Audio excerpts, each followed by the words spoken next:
الرحمن علم القرآن خلق الإنسان علمه البيان. الشمس والقمر بحسبان والنجم والشجر يسجدان والسماء رفعها ووضع الميزان ألا تطغوا في الميزان وأقيموا الوزن بالقسط ولا تخسروا الميزان والأرض وضعها للأنام فيها فاكهة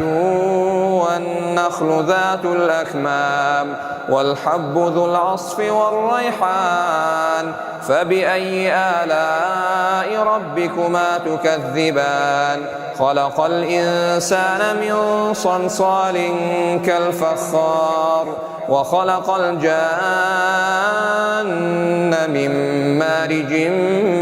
من نار فبأي آلاء ربكما تكذبان رب المشرقين ورب المغربين فبأي آلاء ربكما تكذبان مرج البحرين يلتقيان بينهما برزخ لا يبغيان فبأي آلاء ربكما تكذبان يخرج منهما اللؤلؤ والمرجان فبأي آلاء ربكما تكذبان وله الجوار المنشآت في البحر كالأعلام فبأي آلاء ربكما تكذبان كل من عليها فان ويبقى وجه ربك ذو الجلال والإكرام فبأي آلاء ربكما تكذبان يسأله من في السماوات والأرض كل يوم هو في شأن فبأي آلاء ربكما تكذبان سنفرغ لكم أيها الثقلان فبأي آلاء ربكما تكذبان يا معشر الجن والإنس إن استطعتم أن تنفذوا من أقطار السماوات والأرض فانفذوا لا تنفذون إلا بسلطان فبأي آلاء ربكما تكذبان يرسل عليكما شواظ من نار ونحاس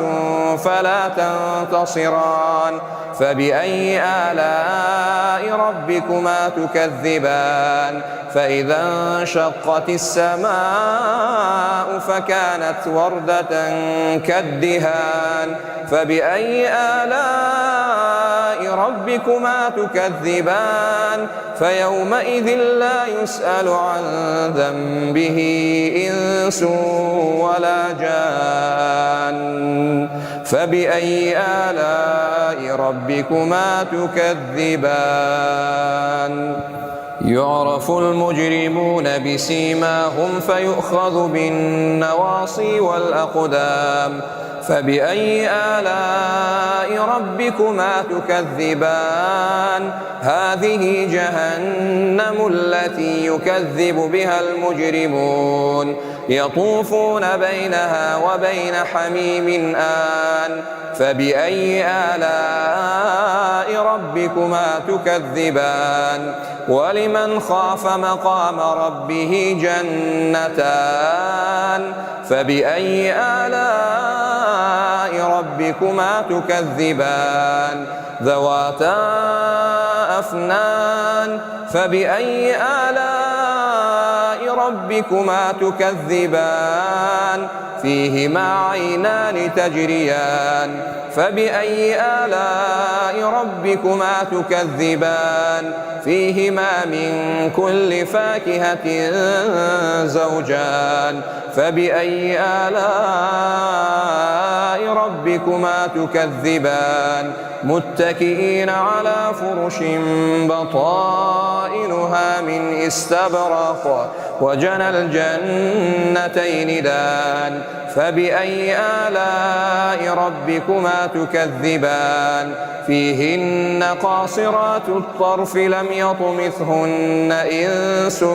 قبلهم ولا جان فبأي آلاء ربكما تكذبان كأنهن الياقوت والمرجان فبأي آلاء ربكما تكذبان هل جزاء الإحسان إلا الإحسان فبأي آلاء ربكما تكذبان ومن دونهما جنتان فبأي آلاء ربكما تكذبان مدهامتان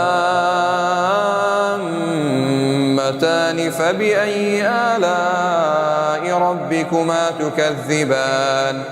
فيهما عينان نضاختان فبأي آلاء ربكما تكذبان فيهما فاكهة ونخل ورمان فبأي آلاء ربكما تكذبان